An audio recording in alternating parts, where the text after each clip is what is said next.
Manalig kayo doon. Sa pagising nyo sa umaga, magpasalamat kayo doon. Yan. Ipanalangin nyo yung maghapon nyo na siya yung kasama nyo. Sigurado, maligaya kayo. Okay, tama yan. Sabi ko nga dati sa paraan, put God first, di ba?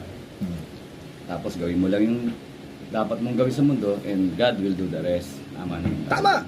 At siyempre, yung the only one, isang mamahalin lang. Ang ginagawa lang naman namin sa vlog namin, o sa mga vlog lang po good ito. vibes lang po ito. Pero sa totoong buhay, may the only one.